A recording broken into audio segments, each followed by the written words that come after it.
한 5, 6년 전에 네. 한 9억 정도에 산 건물이 지금 한 20억 정도 하는 것 같고요. 오히려 더 규제가 나올수록 네. 저는 경매가 더 메리트가 있다고 봐요. 처음 경매 시작할 때 네. 얼마가 필요한 건가요? 사실 돈은 많으면 많을수록 좋습니다.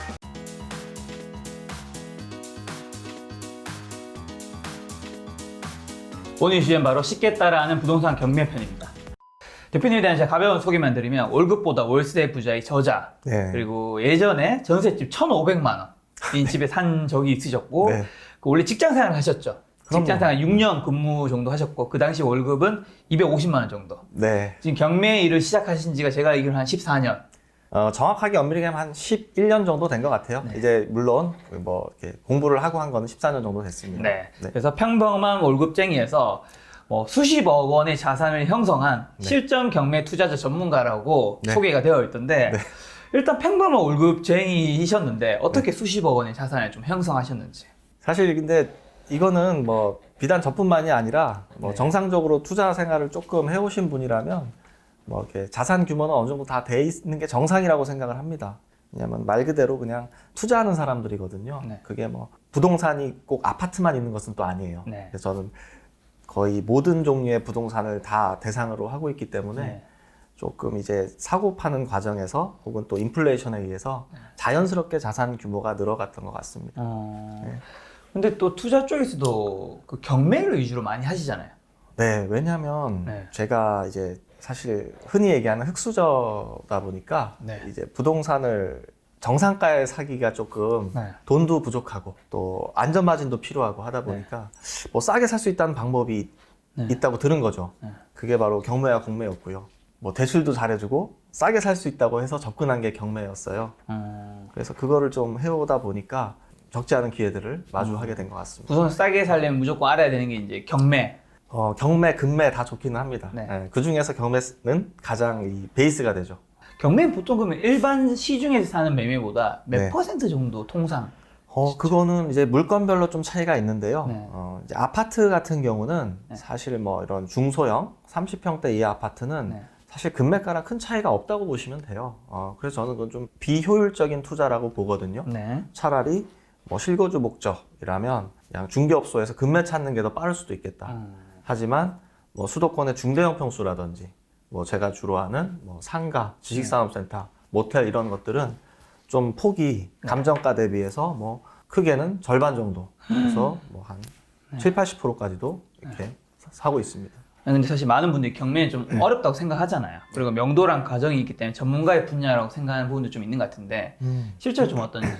실제로 경매는 사실 그렇게 어려운 게 아니에요. 왜냐하면 지금 현재 시점에서 상당 부분 이미 대중화되어 있고요. 네. 지금은 오죽하면 요즘 대학생분들도 이렇게 동아리 만들어서 할 정도가 되었습니다. 근데 많은 분들이 두려워하는 것은 그냥 이 집 비우기, 말씀하신 이런 뭐 명도 이런 거를 좀 생각을 하시는 듯한데 네. 사실 이것도 여러분들이 흔히 하시는 아파트, 뭐 빌라, 오피스텔 이런 것들은 네. 뭐 점유자가 크게 뭐 이렇게 접촉하는 일이 많지는 않아요. 얼마든지 뭐 협의나 혹은 뭐 법원에 내는 신청서 이런 것들로 정리가 되기 때문에 일단 큰 두려움이 없으셔도 네. 된다고 확신 있게 말씀드릴 수 있습니다. 아무래도 그럼 경매의 가장 큰 매력은 싸게 사는 거잖아요. 그렇습니다. 싸게 사는 건데 그럼 대표님에게 가장 많은 수익을 안겨준 경매 투자 뭐 어떤 게 있는지 좀. 한 10여 년 하다 보니까 뭐 많은 사례들이 있는데 크게는 이제 뭐 차익과 네. 이 수익률 두 가지로 나눠볼 수 있을 것 같아요. 아무리 뭐 10억을 벌었다 해도 뭐 50억 넣어서 10억 벌면 그거는 많이 번 게 아니잖아요. 100억 넣어서 10억 벌면. 네. 근데 예를 들어 내가 뭐 1억을 투자했는데 1억을 벌었어. 엄청 많이 그건 100%인 거잖아요. 그래서 둘 다 뭐 말씀을 드리면 일단 제가 한 5, 6년 전에 네. 한 9억 정도에 산 건물이 지금 한 20억 정도 하는 것 같고요. 뭐 아파트에 비하면 사실 많이 오른 건 아닙니다. 네. 하지만 이런 안정적인 월세 수입을 가져다 줄 수 있겠죠. 네. 그런 상품이 있고 뭐 또 하나는 한 3,500만 원 정도 투자를 했는데 네. 수익률이 한 45%에서 50% 정도 나옵니다. 네, 그런 것들도 현재 갖고 있고요. 야, 그럼 사실 정부가 지금 계속된 규제 정책 하고 있잖아요, 부동산. 네. 그 속에서도 부동산 경매가 좀 매력적인 거예요? 오히려 더 규제가 나올수록 네.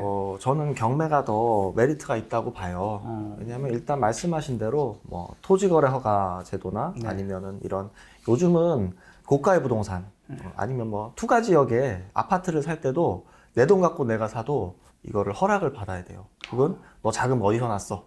이 자금 조달 계획서를 제출을 해야 되거든요. 네. 근데 경매는 그런 것들이 일단 다 빠져 있습니다. 그래서 오히려 더 이런 것들을 적극적으로 좀 활용하실 필요가 있겠죠. 네. 그리고 경매 매물은 계속해서 끊임없이 나오고 있어요. 내가 원하는 거, 뭐 굳이 아파트가 아니어도 됩니다. 빌라도 많이 나오고 있고요. 네. 오피스텔도 나오고. 하지만 이런 상승기에는 그 핵심 요지에 좋은 부동산들은 잘 나오질 않아요. 그래서 이 조금 상승기에는 급매와 분양도 하시고 또 하락기나 정체기에는 경매도 같이 활용을 하시고 부동산의 하나의 매입 방법으로 활용을 하셔야지 네. 뭐 경매만 한다, 뭐 갭 투자만 한다 이런 거는 조금 수명이 좀 짧아질 수 있습니다. 그런 측면에서 접근하시는 게 좋을 것 같아요. 좀 뭐 가장 고생했거나 그래도 뭐 실패한 사례도 좀 있나요? 사실 고생한 사례도 많습니다. 네, 어떤 뭐 고생한 거는 뭐 그런 거죠. 투자를 하다 보면 네. 제 생각과 다른 방향으로 가는 경우도 있습니다. 모든 게 다 내 뜻대로 되는 건 아니거든요. 네. 뭐 명도를 하다 보면 의외로 이제 아파트 이런 사건 말고요.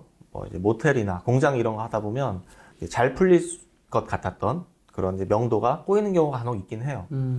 혹은 뭐 내가 이거를 이제 뭐 월세를 줄 건데 네. 어떤 인허가상의 문제로 뭐 내 마음대로 사용할 수 없다든지 네. 뭐 그런 경우에는 막 저는 막 멸실도 하거든요.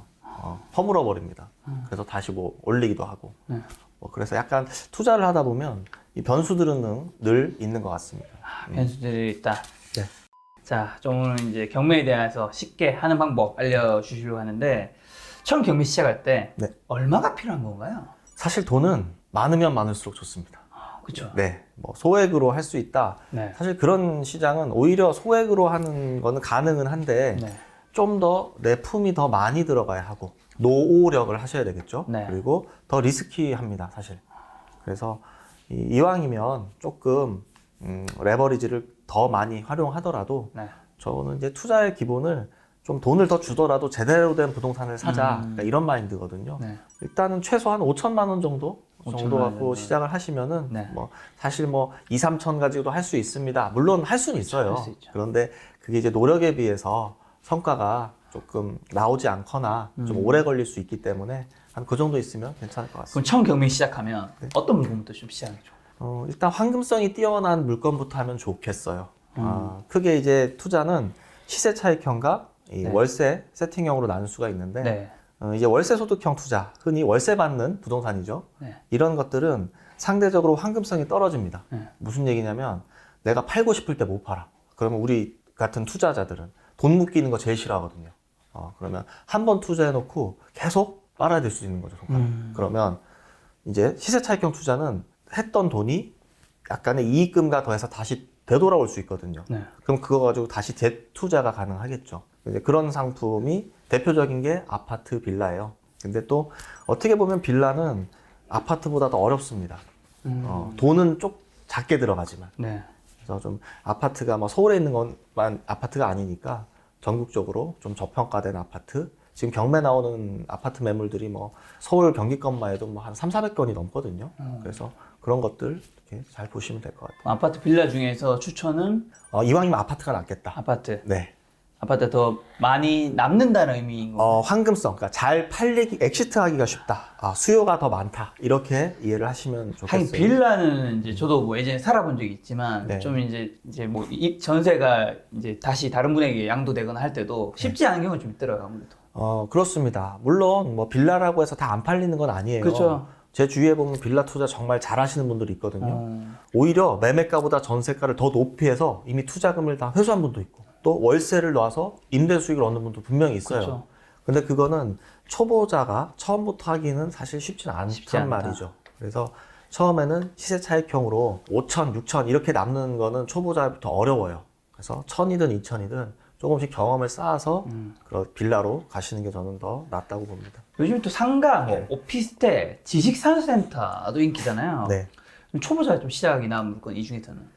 지금 김 작가님께서 말씀하신 게 네. 세 개가 다 월세를 받을 수 있는 상품이거든요. 근데 많은 분들이 이 상가를 좀 쉽게 생각하시는 경향이 있는데 네. 상가 투자는 매우 리스키한 거예요. 저는 10년째 하고 있지만 상가는 아직도 겁이 나거든요. 그래서 상가는 초보라면 조금 옆으로 사이드로 제껴두시자. 일단 상가 왜 겁이 나는 거예요? 왜냐하면 개별성이 강하다라고 표현을 해요. 무슨 얘기냐? 네. 내가 저 상가를 갖고 싶은데 제 상가의 가치를 잘 모르는 거예요.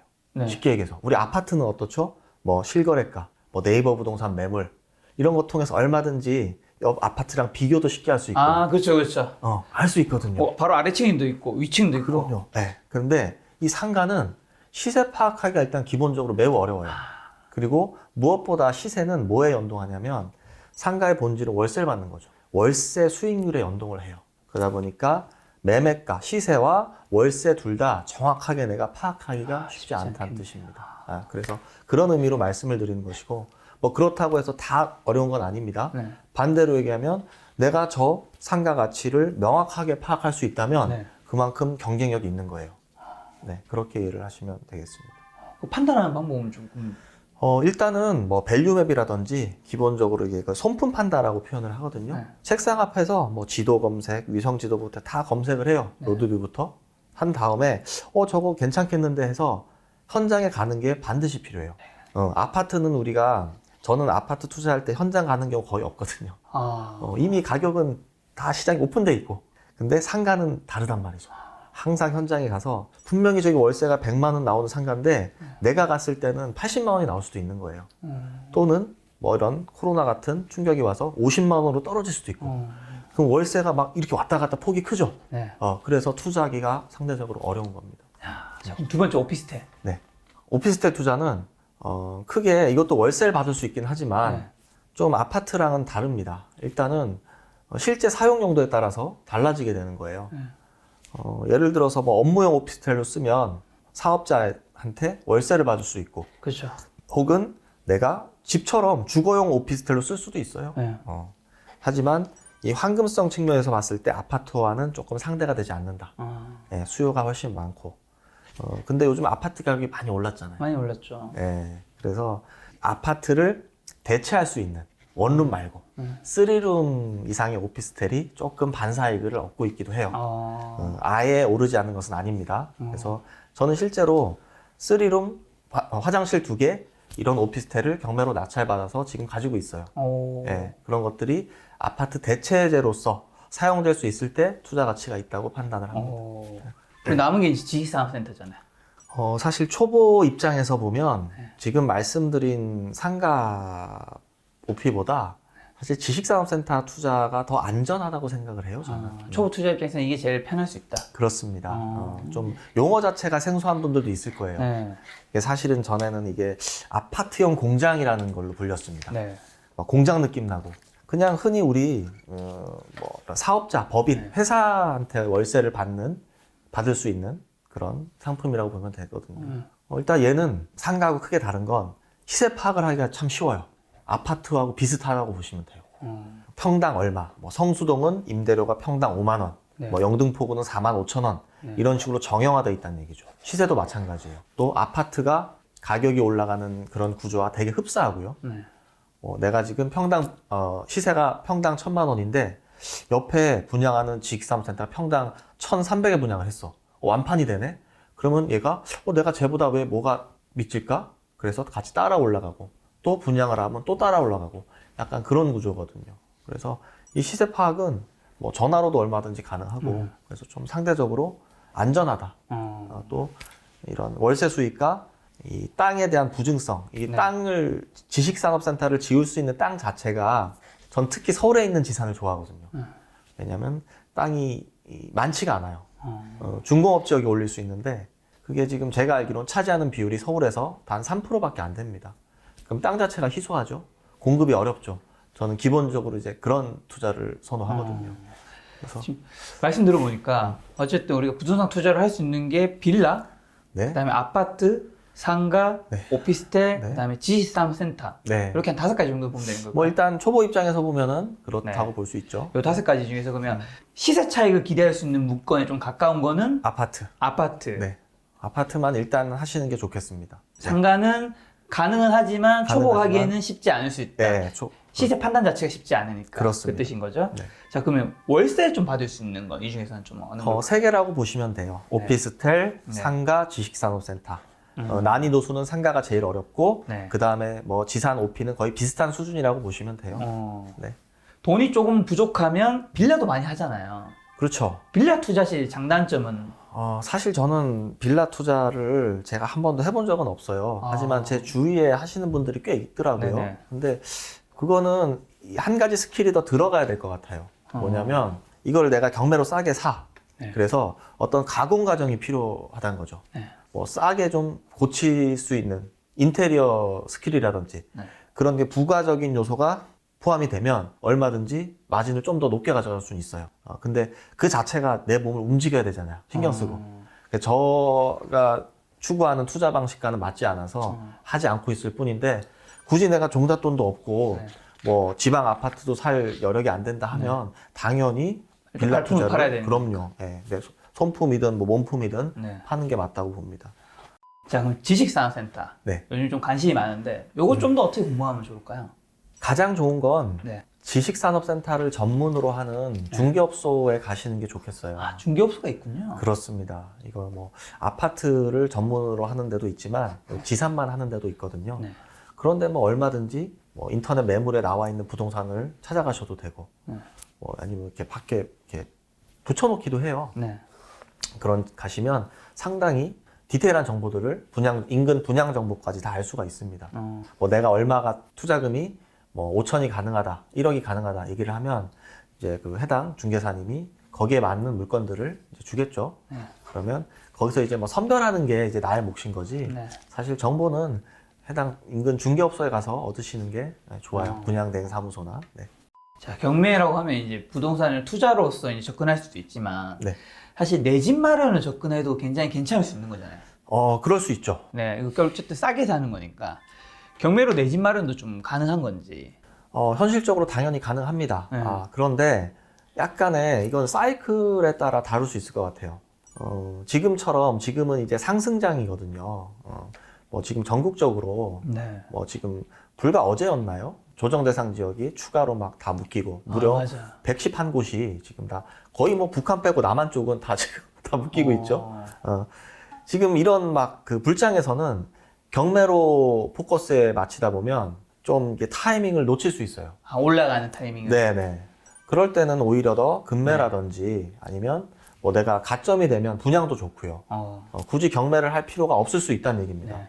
근데 저는 이제 경매 기본 베이스가 이게 좀 하락기에 사서 주워서 이제 정상 사이클에 파는 전 이제 그런 투자를 추구하거든요. 그래서 그건 좀 사이클별로 나눠 볼 수 있겠다. 그리고 요즘에는 뭐 하락기가 아니니까. 그렇죠. 요즘에는 단 이런 경우는 있어요. 뭐 요지인데 경매 매물이 내가 원하는 지역에 네. 매물이 나올 수는 있어요. 있죠, 있죠. 예, 그러면 당연히 입찰을 해야죠. 근데 문제는 이 상승기 때는 내가 싸게 살 수 있는 마진이 그리 높진 않습니다. 물론 장점은 있죠. 네. 뭐 요즘 중개 수수료도 비싸다고 하는데 네. 중개 수수료 안 들어가고 또 상대적으로 법원에서 주관하는 절차다 보니까 네. 안전해요. 더 등기를 안전하게 내 명의로 넘겨올 수 있고 또 뭐 자금 조달 계획서라든지 그런 거 제출하지 않으셔도 되고 이런 장점이 있기 때문에 나오는 매물에 대해서는 얼마든지 접근을 하시되 굳이 막 계속 그걸 내가 원하는 지역에 경매 매물이 안 나오지 하고 다른 데 기회비용을 놓쳐서는 기회를 놓쳐서는 안 된다. 안 된다. 네. 상승장이니까. 네네. 그럼 경매로 내 집 마련하고 만약에 직접 입주를 해요. 혹시 뭐 또 챙겨야 될 것들이 있나? 입주할 때는 뭐 경매든 매매든 비슷할 것 같아요. 내가 들어가 살 거기 때문에 네. 가장 좋은 거죠. 좀 나한테 맞게. 요즘엔 뭐 이 코로나 때문에 이 집에 머무는 시간이 더 늘어나고 있잖아요. 맞아요. 그래서 좀 나한테 맞게 인테리어를 잘 하는 게 맞겠죠. 뭐 홈트, 뭐 요즘에는 막 피트니스 센터들 문 닫잖아요. 맞아. 그래서 이 시장이 되게 커지고 있대요. 주방도 막 새로 꾸밀려고 주방에 집에서 먹어야 되니까 그런 것들. 좀. 지금 코로나 시대로 인해서 사실 이전에는 24평이 굉장히 인기가 많았다면 이제 막 34평, 뭐 40평 때도 도인기가 더 많아질 것 같아. 집에 있어야 되는 시간이 늘어나니까. 맞아요. 이 절대 시간이 좀 늘어나고 있잖아요. 네. 그래서 저도 이 대형 평수를 예전에 살아봤거든요. 네. 근데 너무 이게 쾌적한 느낌이 아직까지 잊혀지지 않아요. 쾌적하죠. 예. 어쨌든 지금은 사람들이 외부로 다니기보다는 집 안에서 대부분의 것들을 운동, 학습, 뭐 일, 휴식 맞아요. 이런 것들을 다 해결을 할 수 있는 집들을 원하는데 뭐 절대 공간 자체가 부족하면 안 되지. 해소가 안 되잖아요. 네. 그래서 저는 이런 평수, 대형 평수가 이제 좀 더 각광을 받을 수 있다. 실제로 이렇게 생각을 하고 있습니다. 본격적으로 이제 경매에 대한 좀 더 구체적인 게 들어가기 전에 네. 경매의 가장 중요한 거 딱 하나 꼽고 넘어간다면. 경매 중요한 거. 네. 경매는 실행입니다. 실행. 무조건 실행을 하셔야 돼요. 많은 분들이 경매 그러면 공부를 좀 제대로 한번 해놓고 해야지 이러는데 그게 맞는 거 아니에요? 그게 잘못된 생각이에요. 투자를 길게 오래 하셔야죠. 투자를 오래 하기 위해서 공부를 짧게 해야 되는 거예요. 직원을 드리면 경매는 그냥 입찰하는 방법, 그 다음에 낙찰받고 명도 끝이에요. 그냥 되게 간단하거든요. 네. 입찰하러 가는 방법은 그냥 유튜브 영상 뭐 얼마든지 찾아보실 수 있고, 물론 뭐 권리 분석 이렇게 좀 막 되게 어려 보이는 말이 있잖아요. 벌써 뭐 분석해야 될 것 같아. 근데 그런 것들이 여러분들이 입찰하시는 대부분의 뭐 아파트 빌라 사건은 90% 이상이 이미 안전한 사건들이에요. 그리고 이런 유료 경매 사이트에서 1차적으로 다 한번 걸러줍니다. 위험한 것들은 빨간색으로 다 표시해줘요. 그럼 그런 거 입찰 안 하시면 되거든요. 네. 근데 이거를 뭐 법정지상권, 선순위 임차인, 유치권 막 공부를 하고 들어가는 거예요. 내가 학자가 될 게 아닌데. 하다 보면 더 어려워서 더 안 하고. 그러다 보면 타이밍 놓치고. 악순환인 것 같은데, 저는 이제 뭐 비단 경매뿐만이 아니라 네. 이 재테크는 실행이 되면 실행하는 과정에서 더 많이 배운다고 맞아요. 생각을 하거든요. 맞아요. 그래서 그런 것 같아요. 좀 효율적으로 빨리 움직이시는 실행력이 가장 중요하다. 저는 방금 말씀에 너무 공감 가는 게 네. 제가 이제 내 집 마련이 늦어지는 것 중에 하나가 네. 저는 사실 그래도 열심히 네. 돈을 어느 정도 그래도 모았고 네. 많지는 않지만 네. 주변에 좋은 네트워크도 있고 네. 하지만 내가 한 번도 실행해 보지 않은 게 네. 제 발목을 잡는다고 생각하고 있어요. 요즘. 이미 느끼고 계시네요. 그걸 알고 있죠. 네. 모르진 않아요. 네. 김 작가님 같은 경우는 상당히 제가 이제 네. 뭐 전 인터뷰도 같이 했지만 네. 보수적인 것만은 분명히 보여요. 알아요. 상당히 안정적인 거죠. 네. 근데 이제 제가 알기로는 충분히 지금 여력이 되시거든요. 네네. 그래서 조금 더 이 실행과 레버리지 맞아요. 극대화에 좀 포커스를 두셔도 좋을 것 같아요. 방금 말씀해 주신 내용이 저한테 지금 필요한 거이지 않을까라는 네. 생각이 드는데 자 그럼 경매 과정 네. 좀 쉽게 프로세스로 한번 우리가 좀 볼 수 있을까요? 네. 경매 과정.